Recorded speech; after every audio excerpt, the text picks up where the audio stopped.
And I am back for a second night of a little bit about the Stagecoach Inn here on Dark River Paranormal. Um, it's kind of came to my attention that there's a lot of people, or a few new people that have visited the Dark River Paranormal page that just aren't really too aware or understand the Stagecoach Inn and everything that I went through out there. I mean, they yeah, horrible. I know it's crazy, but it's true. And so I thought, you know what? I'm going to pull some videos together, and I'm just going to start explaining to people how all this started. With the Stagecoach Inn, and with the book. I just recently released a book called "In Too Deep." And it's because I was in too deep. It was a great title. I had it named something different one time. It was called Ghosts and Legends of the Stagecoach Inn, which is no longer available through Amazon. This is available, however. Um, see, there's really nobody. Yeah, we got one viewer in here. Hi, I don't know who you are, but thanks for showing up. I decided I was going to do another live stream tonight. There are some people out there that don't know what the Stagecoach Inn is all about. So I thought I would come on here and show some clips of how all this madness started. It started for me in, I believe it was like 2013 or 2012. And it started with a simple tug on the back of my coat. And I've actually got that clip if anybody be interested. Well, yeah, I'm just going to play it. I don't know if anybody's seen this clip before. Take in mind, this was back when I had a standard VCR and one night vision camera plugged into it. I had just got permission from the Ida Grove Historical Society to do a paranormal investigation out there. They gave me 3 nights, and this encounter happened on the third night. I was getting ready to throw in the towel. Up until this point, I had absolutely no contact with anything out there. So I went ahead and gave it a try. And this is that first investigation, and this is what happened with me at that first contact at the Stagecoach Inn, clear back in 2012. Really cold in here. It's cold outside. It's cold outside.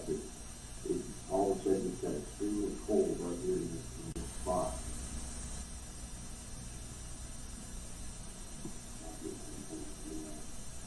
The house is essentially flat. It's a big tug on my back right here. That was a tug.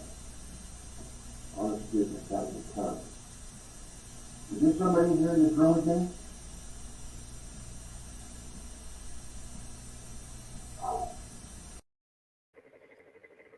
And let me tell you, it was a sharp tug on the back of my coat. And the only reason and the only way that I can back that up is with an EVP that I captured. In the chair, there's a chair, you don't see it, it's slightly out of view. I had a digital recorder. And the following day, as I went through the recording, I found the spot where I'd asked if somebody was in the room with me. And I put it on the Audacity, and this is what I captured. That was a tug. Honest goodness, that was a tug. Is there somebody in here in this room with me?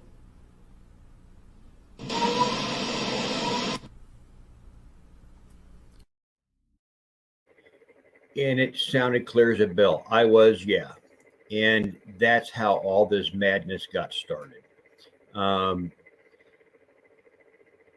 I don't think it was a girl that was out there. I think it was something else. I've had this conversation with a lot of people. Coyote Chris Sutton, God bless his soul, the gentleman who was very instrumental in helping me write my first book. In fact, it was called Ghosts and Legends of Stagecoach Inn. You can no longer get this book. It's out of publication. because I dumped that publisher. Uh, I told a lot of people last night that I found out that my publisher was the minister of the Church of Satan. Yeah. And so the inside joke with me is now is I know no no I investigated hell, and my publisher was a disciple of Satan. So anyway, I got a new publisher, and I call the book now In Too Deep, which I was. I was in way too deep. I was in way over my head when I investigated the notorious Stagecoach Inn. It's no longer open to the public to investigate, although it is open for tours. People do go out there and they tour around. My last video that I did just last night, there was a comment on there that either their father or someone had recently been doing some construction work out there and was hearing sounds that sounded demonic. He said they should. It's a very short question or message. I don't know if I can find it on my phone. It was from last night's show. Let's see if I can locate that. See exactly what was said. Let's see, comments. There was 27 comments.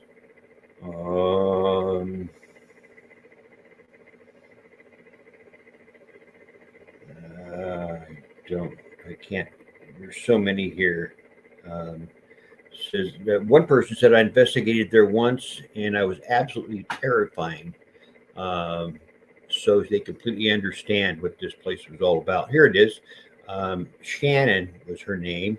Said my uncle had several experiences both inside and out while doing work on the inn. He had tools being moved and heard a demonic growl while inside. Now that's from my post last night when I did a show just like this. I talked about a couple of things last night that I didn't have the videos to, and I can only see there's only one person here. But thank you for being in here. I appreciate it. Others will watch later. I can count on it. If you have any questions, go ahead and jump into the comments, and I'll try to answer them for you. Anyway, one of the things that happened while I was investigating there, I was talking about last night. It was an old investigating partner. Her name was Stephanie. And we decided we'd go out to the inn one particular night in this summer and see if we could capture anything. And we investigated for quite some time. And nothing had really occurred. We had some K2 hits and some millimeter hits, nothing huge. And we decided to take a break. And I had some baby monitors. And I left one baby monitor in what they call the men's room area. And I had the other baby monitor on the back of my Durango, which I refer to as Old Brownie. And you can hear about Old Brownie and everything that had to do with Brownie in the book. It's all in the book. Everything that you see here is in the book and more, much more. But we went out and we sat on the back the end gate of Old Brownie. And Stephanie says, "Do you hear that?" And I said, "Hear what?" She says, I hear movement."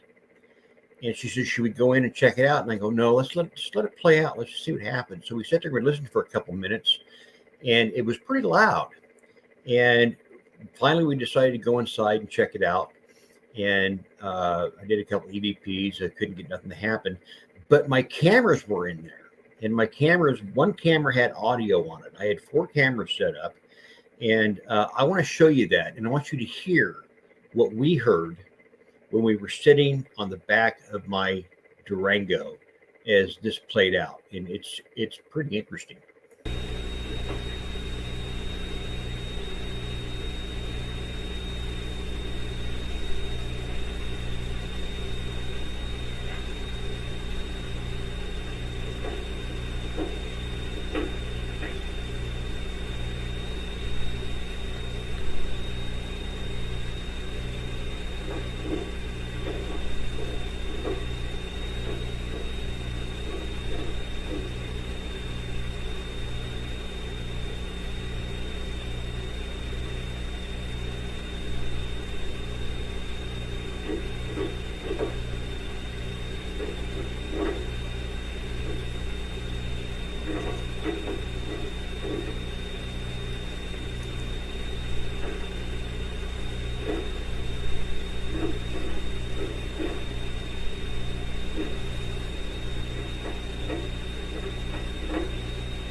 Now, I was never able to figure out what that sound was. It sounded like somebody was just moving things around. At one point, if you listen to that really carefully, you can hear almost the sound of a foot scuffing on the floor, like how a leather boot would sound as it scuffs across the floor as things are being moved around. Nobody was in there. Again, we were sitting on the end gate of my old Durango when this was going on. If you have headphones on and you listen to that, it's even more pronounced. Um, the inn was constantly active. There was never a time that I can recall that I went out there that something didn't happen. Sometimes it was just small things, just little things.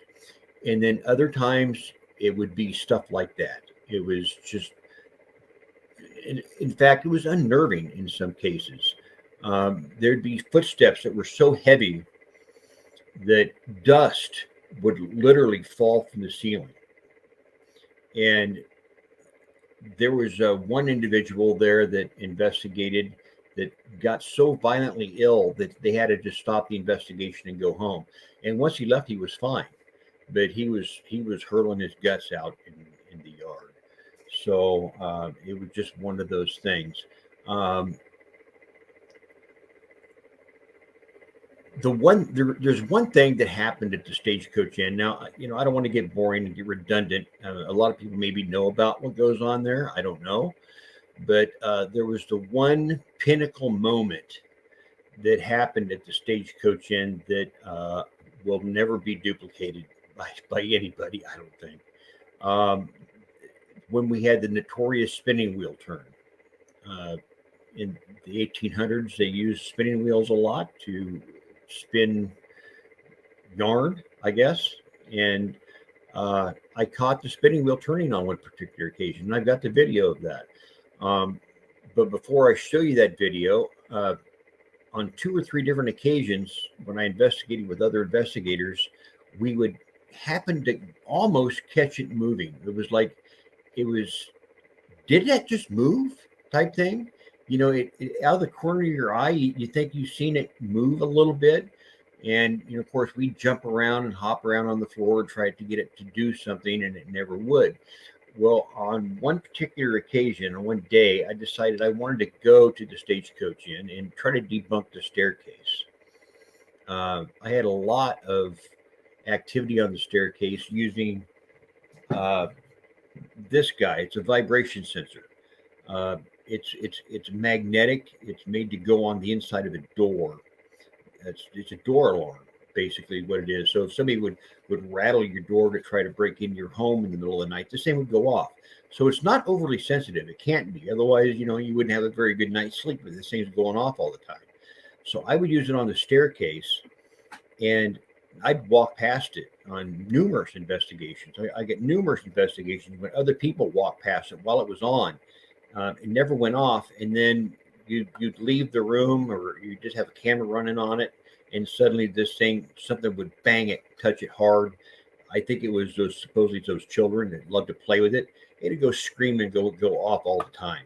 So I was trying to debunk that staircase. I was trying to figure out why this vibration sensor was going off so often. And I talked a little bit about the spinning wheel. I said, well, hey, why don't you go ahead and turn for me this time? Let me see it happen. And naturally, I wasn't expecting anything to happen. Um, just said it.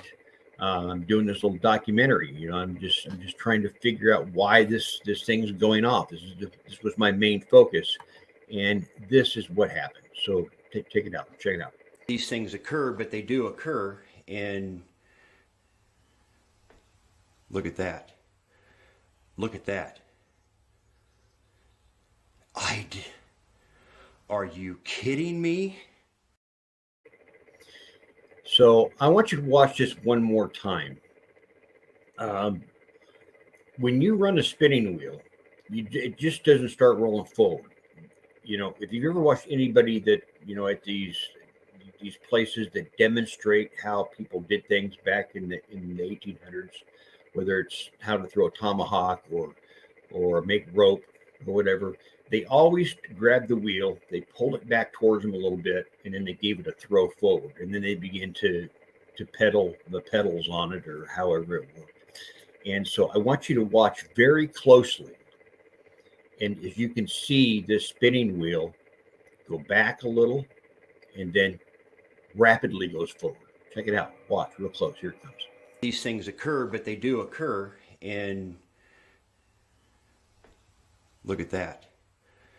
Look at that. Are you kidding me? No, I am not kidding you.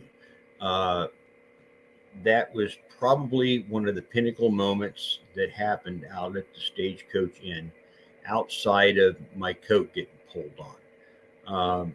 Again, for those of you who, I don't know who's still in here from when I started, but this whole thing started with me asking the Historical Society. Again, you can get the book on Amazon. It's called In Too Deep. And it's the whole story of how I got started out at the Stagecoach Inn. I do want to address something. I had a person, and it's fine. I don't mind criticism whatsoever. That basically said, "Oh, I don't think that place is really that bad. It's probably more than what people are making it out to be." I replied to that message by saying, "God bless you. I'm glad that you believe that that's what you think it is. You're in a very safe place." I wish I was there. I wish I could rewind and not even went into the Stagecoach Inn and investigated it ever, and been in the position that he was in right now with believing that it's not that bad of a place. It is that bad of a place. If you go in there just to get a simple historical tour, I think you'll be okay. And the reason I say I think you'll be okay is something happened. You'll have to get the book again. You'll have to get the book and read about it. There was a case where an individual that did a tour, something bad happened. I'm not going to say what that bad thing was. That's pointless. Otherwise, you don't want to read the book. But I will say this here real soon. A second book is coming out. Let me see if I can bring it up here. It's called In Conflict. It's basically part 2 of In Too Deep. It's my second investigation. My last, basically, investigation of the Stagecoach Inn. And the conflict part of it is going back. That's a story all of its own. I touched upon the last investigation of Stagecoach Inn just ever so briefly in Too Deep. I talk about it like 3 or 4 pages of what went on that last investigation.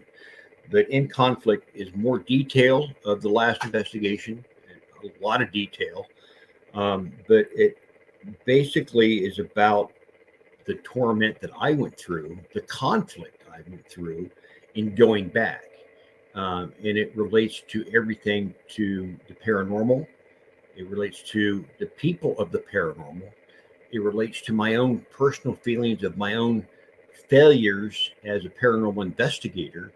I went through a lot of emotional things as I was preparing to go back to the Stagecoach Inn. Jim Martin, you might know him. Some of you might follow the Spirit Realm Network. He's very acquainted with what that story was about. We were going to do another event from there. If you look at my Dark River page, you'll see it's called the Aftermath, or the after show of an event that we did at the Stagecoach Inn with Chris Moon. And you can hear everybody talking about, that day's investigation and that night's investigation with a whole crowd of people, and how very seasoned investigators were leaving, and how Jim, who is very good at videography, he's done some shows. I think he did like Ghost Brothers or something like that. he said this would be a great place for a show. He says it was remarkable. Everything he said he watched through the camera lens was horrifying, but it was video gold, as he put it. So I'm looking at a comment here and to see if anybody has anything to say. Angelina's in here again tonight. I'm so happy to see her. Hello, Alan and Pam. Long time see. Totally. Yeah, I just seen her yesterday and I brought her a book. She said, Alan, I have your old book, which is the Ghost and Legends of Stagecoach Inn, but she hadn't yet received the second book. So she lives nearby me. It's about a 16-minute drive. That's it. And I told her, I said, you know what? I'll bring you a book and I will personalize it and I will bring it to you. And so she got a copy of In Too Deep, and I know she's going to like it. Michael Meyer. Oh, here we go.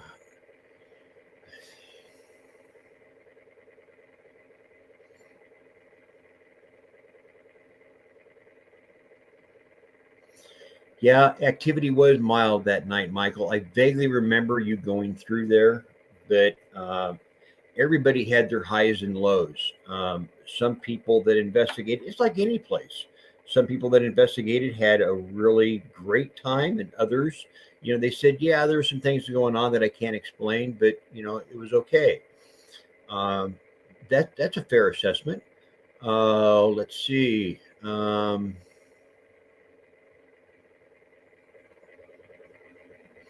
Yeah, yeah, somebody did devacate themselves. That's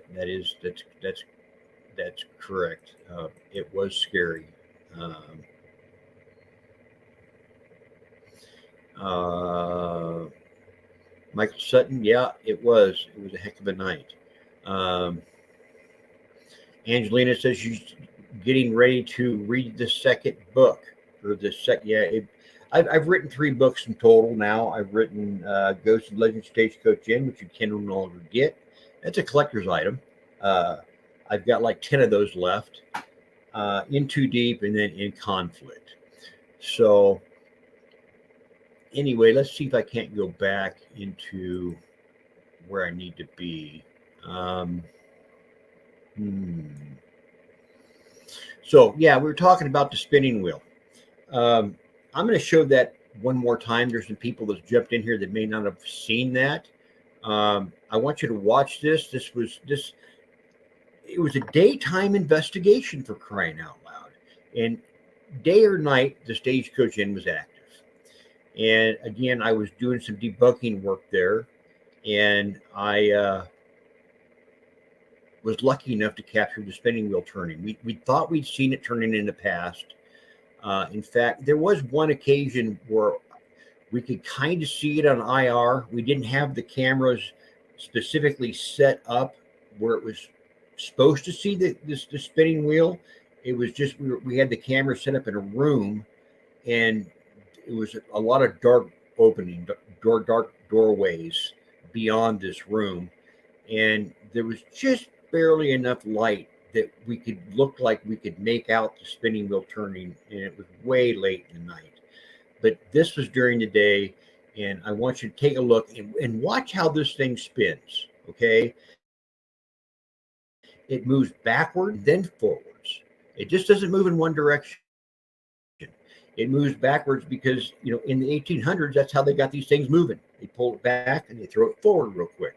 So go ahead, let's watch these this things one occur, more time. but they do occur. And look at that. Look at that. Are you kidding me?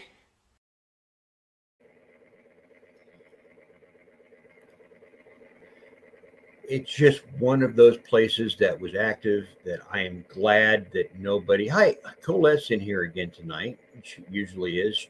Colette is indeed my #1 fan from on the other side of the pond.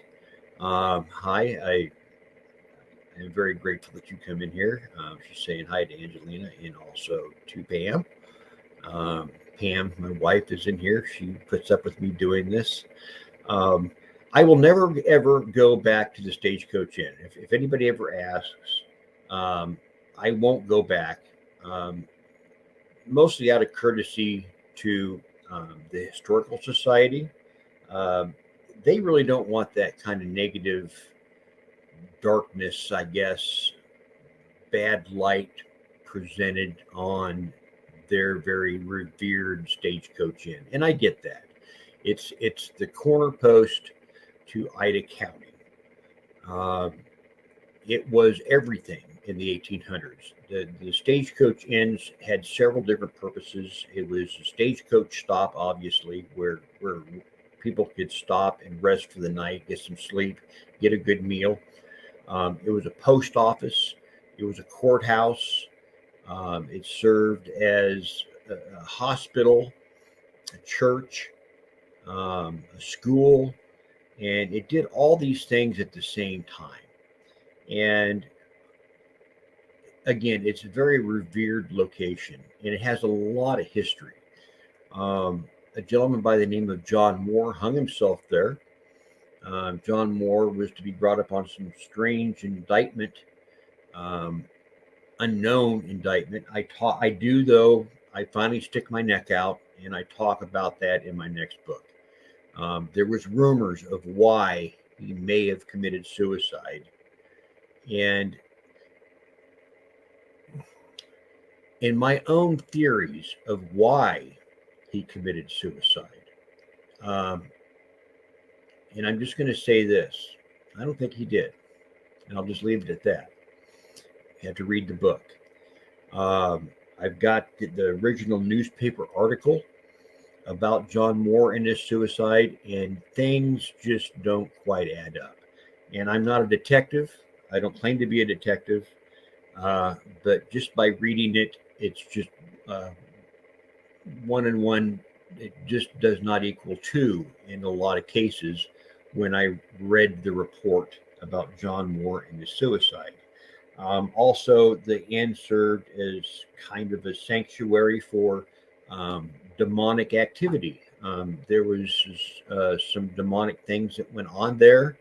I shouldn't say demonic. There were demonic ceremonies, rituals that were being done by some individuals at the Stagecoach Inn back in the 70s.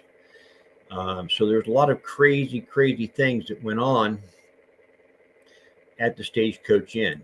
For those of you that came in here a little late, I was talking about something last night. I was talking about the footsteps that I had heard. People say, well, it's not really that active. It couldn't be that active. I had 4 cameras running in this place, one of which had a microphone. And you got to understand that this building in just about every room has a huge throw rug on it. So it's really hard to make a lot of like heel to wood contact, I guess you could say, unless you're walking up and down the staircase. Microphone was kind of close to, but we had some baby monitors set up, and it was taking a break when we heard these sounds of something walking around inside the Stagecoach Inn. And I'm going to play that again one more time for those that hadn't heard it. And you relate to me. You tell me what you think it is, because I never could figure it out. Nobody was inside the inn. It was just me and another investigator, and that was it. Hopefully, people will get a chance to see this either now or later. But this is that clip.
So that was the clip. I played it one more time. I may play it one more time if I get enough people in here that would really like to see that. But that was probably the most noise that I ever recorded inside of the inn. Um, Again, it was constantly active, uh, a very, very active place. Angelina, who's in here, she's just saying, yes, those type of rituals definitely create activity of that kind of energy. Yeah,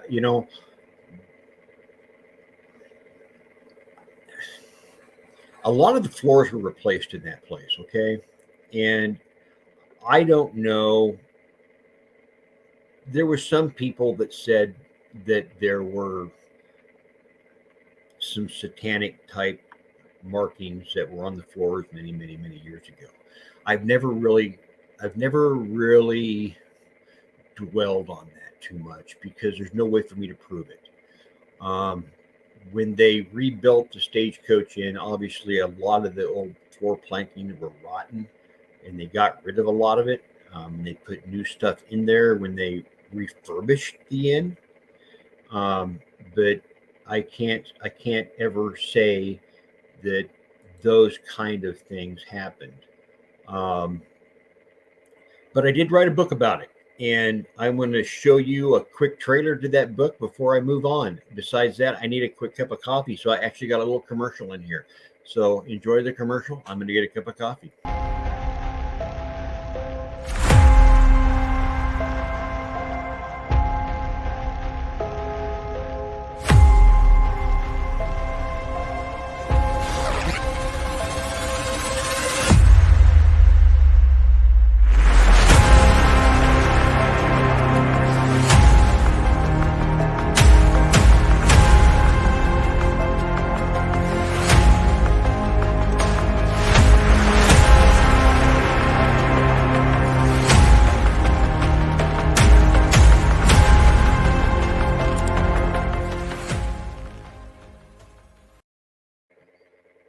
Ah, that's what commercials are for. That's to get the hot Java. So, does anybody else have any questions before I maybe call it a night? I only brought along a few clips. I am going to show the clip one more time how all this craziness got started. My very first time investigating the Stagecoach Inn. This is on the third night. My third night, the last night I was able to investigate. When I went to the Historical Society and I asked them if I could investigate there, they all said, "Yeah, you got 3 nights. You got 3 nights to see if anything's there or not." And so I took that. I took to heart. I said, "Okay." I had a VCR and that was able to record, and I had one night vision camera, and I set it up, and this is what happened. Really cold, man. It's cold outside. It's cold outside. All of a sudden it's got extremely cold right here in this spot.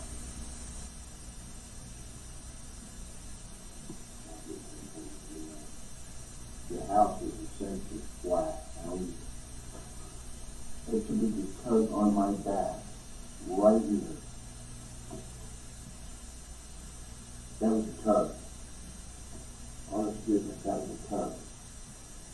Is there somebody here in this room with me?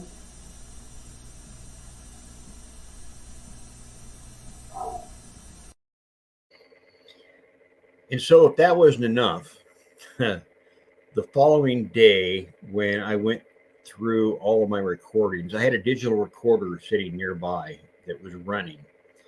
And I came to the point on the digital recorder where I asked if there was someone in the room with me, and this is what I captured. That was a tug. Honest goodness, that was a tug. Is there somebody in here in this room with me?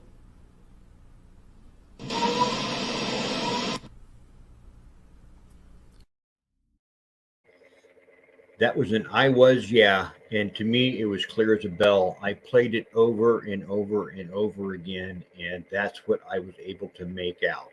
I was, yeah. I'm going to play that one more time, and you tell me if that's what I'm hearing or if it's something that is not there at all. But to me, it sounded like a child that was saying, yeah, I was the one that tugged on the back of your coat. So here it is one more time. You tell me, what is this child saying? That was a tug. Honest goodness, that was a tug. Is there somebody in here in this room with me?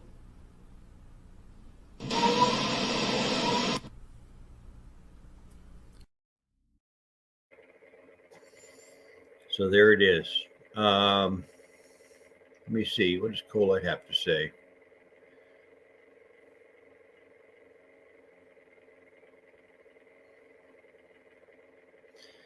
Colette's saying this. I think she's referring to the sounds in all four of those rooms. The sounds I heard before sounded like someone chopping up food and someone looking in cupboards. Yeah, it does. In fact, when Pam heard that for the first time, I had her put the headphones on. It sounded to her like cupboard doors being opened and closed. It has a When I recorded that, it was just a little teeny, just a little real small microphone. It wasn't very big, and it was hanging in between the men's room where you see that table and that mirror and everything, and you can kind of see the staircase that leads upstairs. And beyond that is the church area, and I forget what portion. I think that's in the upper right hand corner of the video. But that camera, that microphone was hanging right there, and those sounds sounded like they were happening right around those two areas. And there's no cupboards or cabinets there, and that's what was really blowing my mind. But it does sound like somebody's also walking around on a wooden floor. What year did what what year did I do this investigation? Um, from 2012 until 2016, something like that, Angelina. I was there a long time. Um, Colette also says it sounds like somebody's chopping food in the kitchen and looking in the cupboard, etc. Residual energy. Very well could be. I've had other people there that heard the same kind of sounds. Uh, when I when when whatever grabbed me that night, which I still believe, Angelina is saying something here. It says to me sounds like two.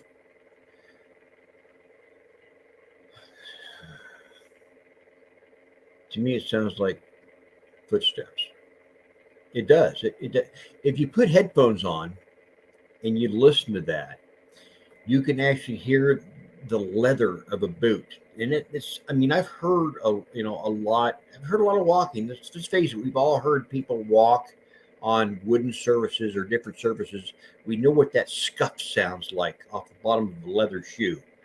And if you listen to this with headphones on, there's a couple times you can hear a scuff of what sounds like a foot. Um, but this particular investigation may have happened like in 2014. I'm just guessing. I investigated there on a daily basis, Angelina.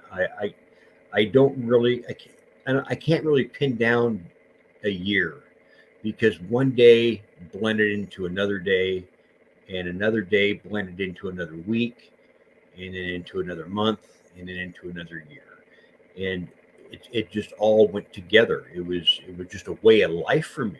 I mean, so I really can't tell you what year um, that happened, but it was a crazy time.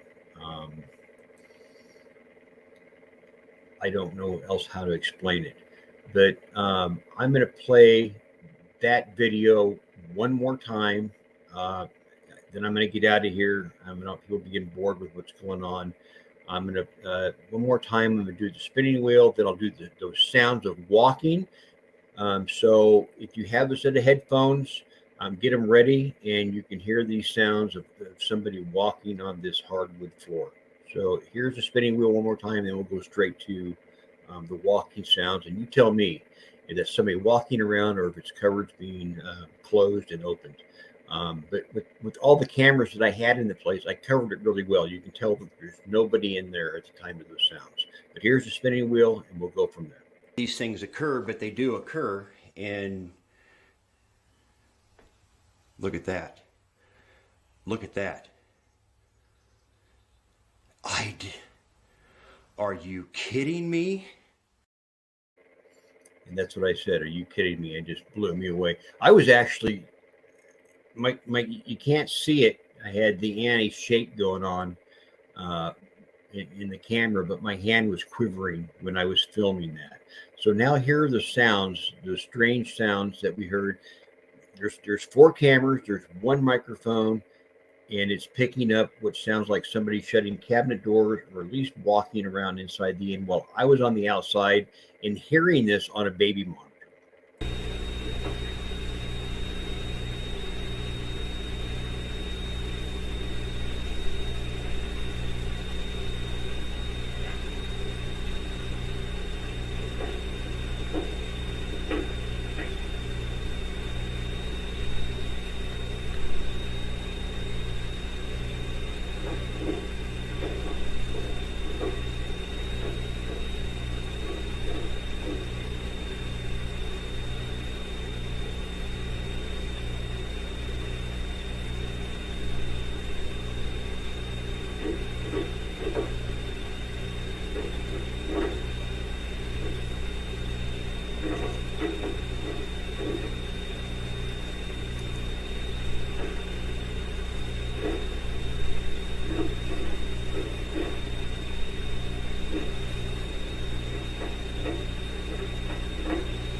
Okay, Colette says, yep, someone walking around, opening, covering it up, chopping food, blah, blah, blah, drawers, definitely. That's the sound. Yeah. You know, for years I've gone over that video and it could be anything. You know, honestly, um, when I think back to old Elmer, who has passed away, he was one of the older historical society members. Um, who came to me shortly after I appealed to the Historical Society to do the investigations. And he says, Alan, he says, I'm glad you're going out there. And, you know, he was probably in his 80s and he had the bib overalls. You know, he was a typical rural farmer, uh, been with the Historical Society for years, Michael. And he says, you know, I was out there once and I heard footsteps upstairs. He said the place was locked up. I just walked in. I took the padlock off the door. I walked in. I was going to bring some new items in here and kind of just do a little cleaning. And he said I heard those footsteps. And he went upstairs. He was mad. He was just spitting mad. He thought for sure somebody had broke in, and he couldn't find anyone there. There wasn't a window broken. There wasn't any doors ajar. In fact, there's only one door that actually works in the whole place, and it's the entry door to come in. Everything else is nailed shut. That's to keep people from getting into the inn. So it freaked him out. It freaked him out enough that he would never go back without carrying a gun. And that's a whole nother story. And that story is in this book, In Too Deep. And I tell everybody that the title fits because I was in way too deep. I was in way over my head investigating this place in the manner that I did and as long as I did. You know, it should have been that the single 3 nights investigation, and I should have just walked away. Yeah, it is hard to believe that was 10 years ago.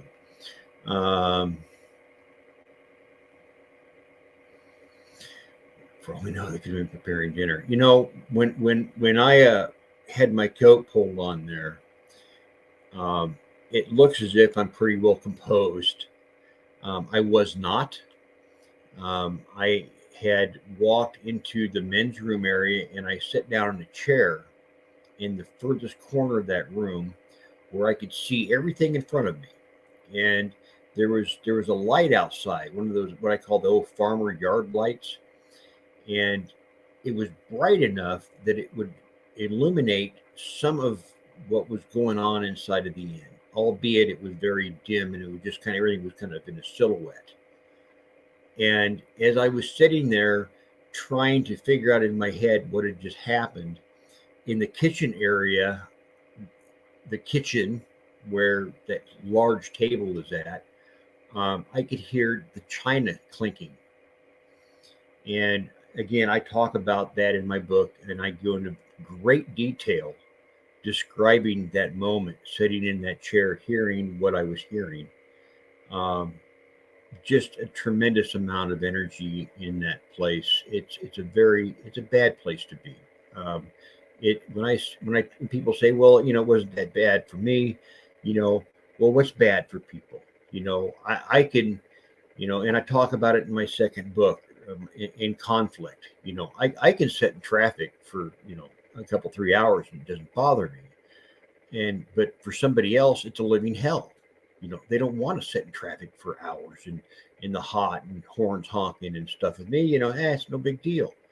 So everybody's hell is different when they describe what they're going through, and this was my hell.